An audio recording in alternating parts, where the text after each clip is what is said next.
So welcome back. Um, where we left off last time is that we actually did a search for the password using a web scan tool, word process scanning tool, which was able to locate for us a number of vulnerabilities. But once we'd figured out the user was actually called Elliot, we were able to do a brute force attack on the password using a word list that we prepared earlier. And inside that word list, we were able to find the password ER28-0652. And from there, we were able to then get access to the actual WordPress admin section of the website. So from here, obviously, we can now deface the website. We can actually change settings within the website. There's a lot we can actually do now that we have access to the WordPress admin section. But this will only give us access to the actual website. What we actually really want is full control of the server itself. And to do that, we're going to need to perform another attack. So most hackers will attempt to try and gain some form of interactive shell or access to the server or system. Their main goal is to elevate their privilege from a normal user to an admin user and therefore be able to take full control of the operating system itself. With many systems operating behind a firewall, sometimes this is really difficult to do. However, in order to circumvent or to get past the actual firewall or any protection system, it would be best for us to actually create some form of a reverse shell. In other words, let's get the system to open up a remote access for us that we can then use. So that's what we're going to do in this particular video. So to do this, we're going to need a number of tools. So the first is we're going to need some scripts. So I'm going to just swap back to my Kali Linux. And the first script that we're actually going to look for is we're going to look for a reverse shell for PHP. So with WordPress being founded on PHP, we're going to actually use this to actually create our reverse shell. So I'm just going to type in php-re, and that will find all files that match that particular string. And we've got a few versions here of that reverse shell PHP. I'm going to copy one to my downloads file section of Kali. So to do that, I'm going to use CP for copy. I'm then going to go and use this one here.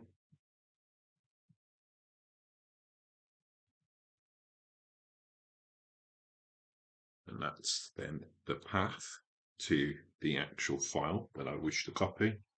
And I want to copy it straight to this downloads area. So I'm not actually changing the original version or moving it. I'm just making a copy of the script.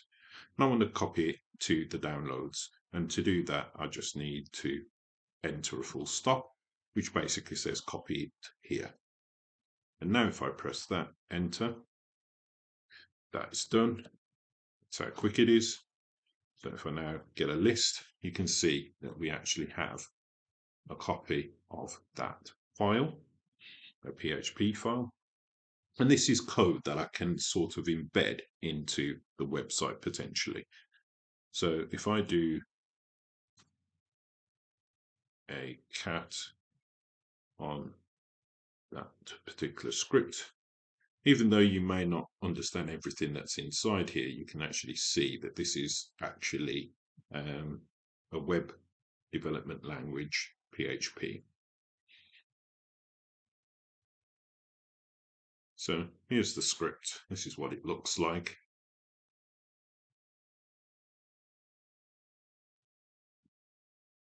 as I say, we probably won't know everything that it does, but the main thing is that the result is that it will open for us a reversed shell. So I'm just going to clear that for the moment.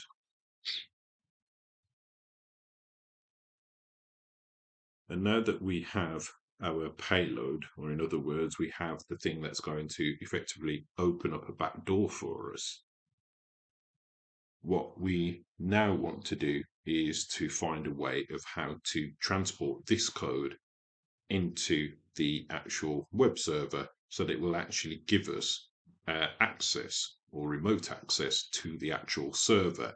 And we're going to compromise the WordPress system in order to do this. So swapping over to the presentation slides. What we're now going to do is we want to edit the actual file itself. And there's a number of different text editors that you can actually use to do this. The most common found on Linux is a text editor called Nano. But I'm actually going to use a different text editor today. So what I'm actually going to use is I'm actually going to use the text editor Mousepad. So I'll swap back to my terminal and then I type in Mousepad and then the name of the file that I'm going to open with it. Give it a second and there we go. So this is Mousepad. And as you can see there now in more detail, it is a PHP script. And there's various sections of this with a number of information which we're going to change or edit later on. So we can just scroll through. We've got a few comments here. And there's a lot that it can actually do in the background of this script. But at the heart and soul, it is a PHP document.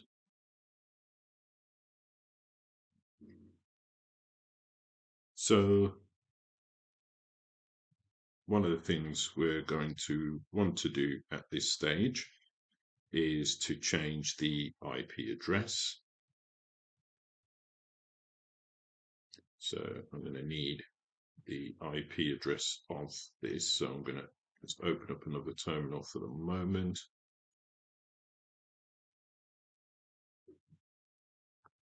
And I'm going to confirm the IP address that I'm going to be using for this. If I file it again.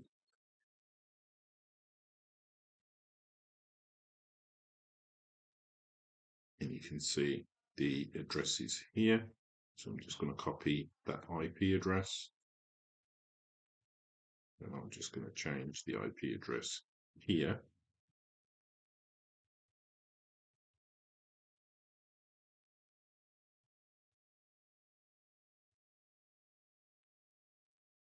And we're going to need a port number. So in other words, we need a channel that when traffic comes into the machine, whatever comes through on this particular channel will be filtered to the correct part of the server. So 443 is basically HTTPS. Port 80 would have been just normal HTTP. So basically any HTTPS traffic we want to funnel through 443.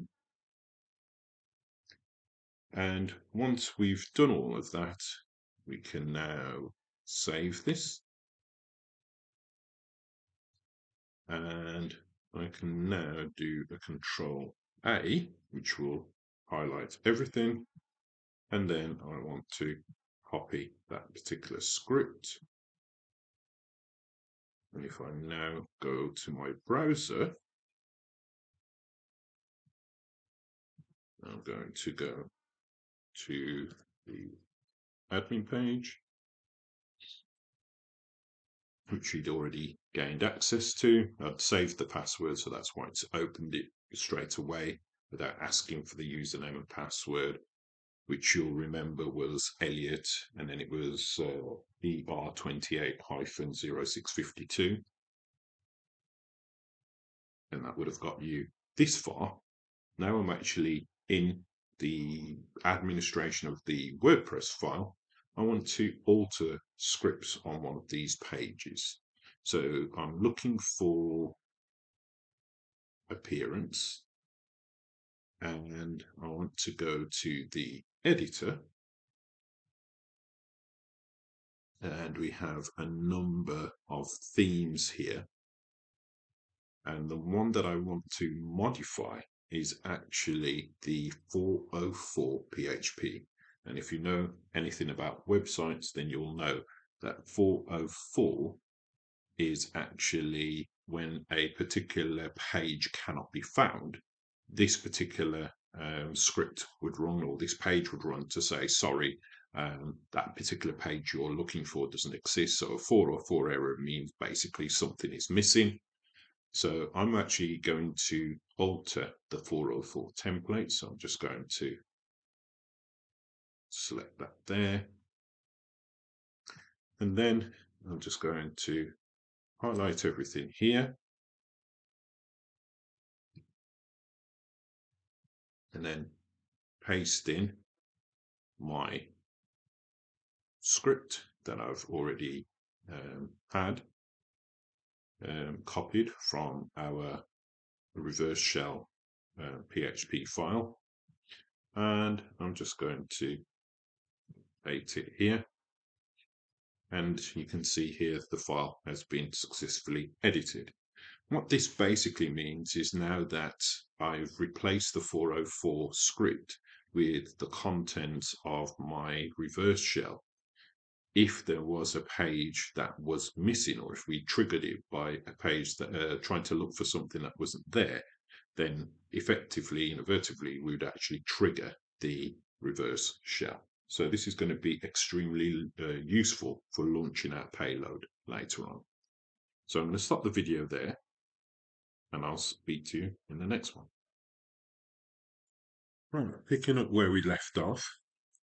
So we've found through Kali Linux a PHP script that will effectively give us a what's known as a reverse shell, basically allowing us to remotely control this particular web server from another machine.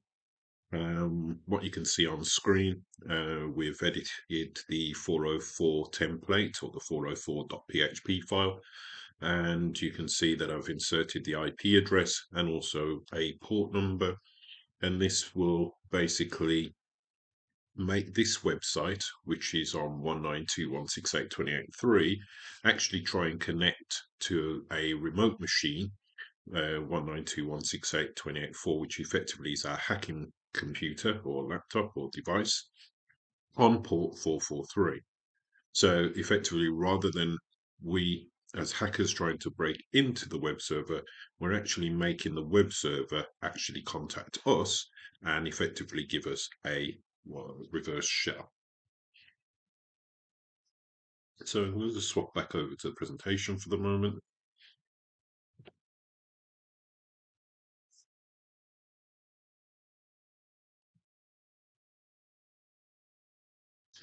So in order to complete this attack, now that we have a vulnerable page on the web server that's effectively going to reach out to connect to us as the hacker, we actually need a system to actually be listening for that connection.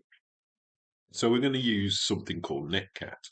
And Netcat is a command line tool responsible for reading and writing data in the network. So Netcat uses the network protocols TCP over IP and also UDP. The tool originally comes from the world of Unix, but is now available for all platforms. So this is a tool which is widely available. So looking at these instructions on this slide, you can see the letters NC. which is obviously netcat. We've then got our command, which is normally preceded with a hyphen, and we've got the letters LVNP, L for listening, V is for an extensive output, but there's going to be a lot of data coming in. Numeric only, in other words, we're only going to be using IP addresses, we're not using any domain names. And then P is the port number that we need to be listening on, and the port number that we need to be listening on is 443. Now, we're not actually going to be putting in an IP address specifically, so we're just going to be using the most basic version of this instruction or command, and it will listen on any or for any IP address, but it's going to be looking specifically on port 443. So if I now switch back to my Kali machine,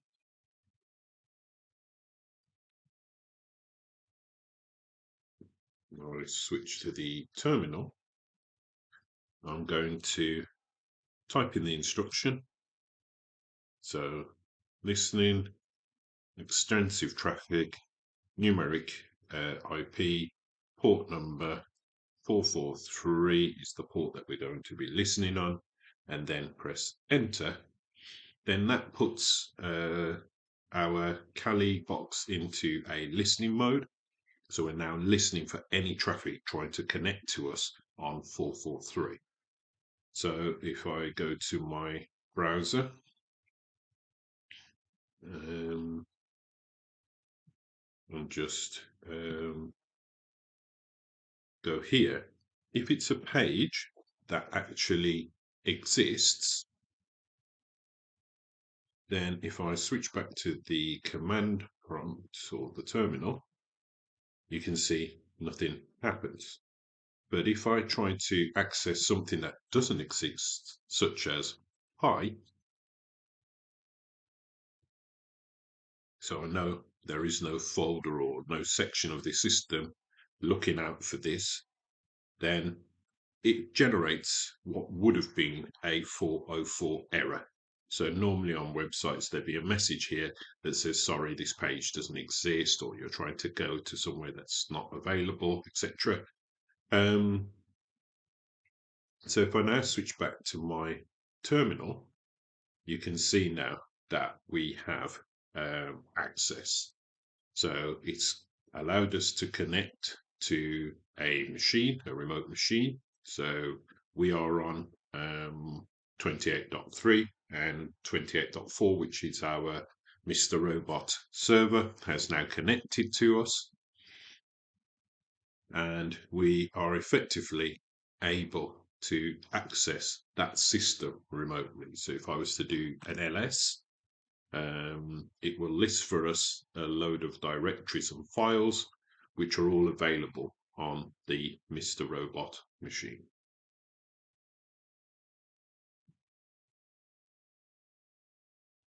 So now that we have our reverse shell, then we can now decide the type of things that we'd like to do with it. So first of all, let's just review what we did. We first of all got some script, or the payload, which was a reverse shell payload from Kali. We've then edited it, inserting the Kali's IP address and a port number. We've then copied the contents of the script file into our WordPress website, and we've placed it on a 404 page, so it was a nice simple page, easy to trigger this payload. We've then triggered it, and effectively that has given us the option or the opportunity to open a reverse shell. But before we can actually proceed with that, we needed to use Netcat on the Kali machine, and on the Kali machine we were able to just say, look, we're going to be listening for some traffic on this particular port number, and then any machine that tries to connect to us, it will effectively open up a shell for us. And what we're looking at is a prompt which allows us to then now insert remote commands to the intended target. So if I just switch back for a second to my terminal, we can try out some of these basic commands. So for instance, I could do cd/home, and that will put us into the home directory. And in doing so, I can see that there is now a robot here. So there's a robot folder here. And if I was to cd into that robot, I can actually see now that there are two files here. One is the second key, which is hidden inside a text file, and the other one is a password, which is encrypted using a encryption MD5. So both of these will become really useful in the next video. So we're ready now to go on to the next phase. In the previous one, we've opened up a reverse shell. We were able to scan the machine, the actual Mr. Robot server, and we are now into the back end of the website. So we're not actually in the website anymore. We're actually accessing the actual system remotely using terminal commands. And we can now have access to all of the files on which the operating system is functioning on this particular server. So what we're going to do is we're going to attempt to access the flag that's here. So I'll switch back to my terminal, and what I'm going to do is try the cat command on the key -2 -of -3.txt, and hopefully we should get the contents of the second flag. And surprise, surprise, it isn't that easy. We now are presented with an error basically saying that we do not have permission to open the text file, or this specific text file. So we are presented with a problem where we need to effectively escalate our privilege and effectively move to a position where we can actually access this particular file. So while we're here, I am going to do a cat on the password .raw -md5. I'm going to see if I can open that file, and we can. So I can now access this particular file here. So we've now got access to this file. So I'm just going to copy that.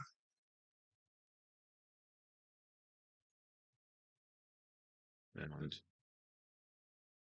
if I was to go to https crack station.net,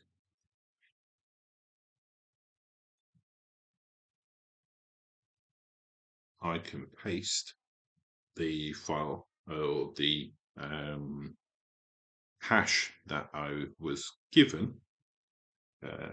Check that I am not a robot, so I need to highlight the crosswalk here.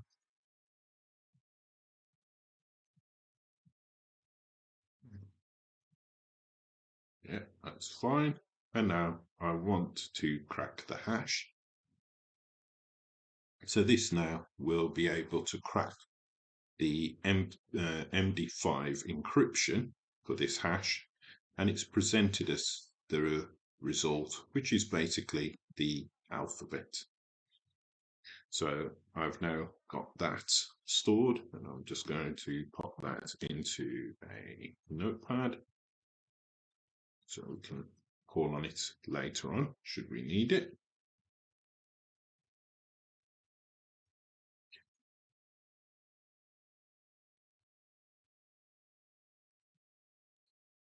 And effectively, I would hope that this is the password. So now that we have cracked the MD5 hash and we've been given potentially a password, the next thing we want to do is how do we actually use this password so that we can actually become the user who's able to open this particular text file. So a couple of things that we need to do. At the moment, the prompt or the shell that we're using is extremely limited. So what I want to do is swap from this basic shell that I'm currently using on Kali to a more usable shell, or the actual bash shell of Linux, which will obviously give us a lot more freedom in some of the commands that we're going to use. So I'm now going to do that on the Kali machine. So again, I'm going to switch back to the terminal. And to do this, we are going to use a bit of Python script. So I'm going to use Python -c, and then in quotes, we're going to use a import pty semicolon pty dot spawn open bracket speechpark / bin bash, which is the terminal we want to access, and then close quotes, and hopefully this should allow us access to the actual terminal or the bash shell of the Mr. Robots system. Okay.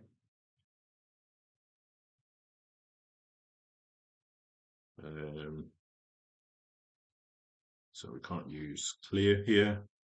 What I can do is I can attempt to swap to Mr. Robot. It asks for a password. I've already got this password, hopefully, here.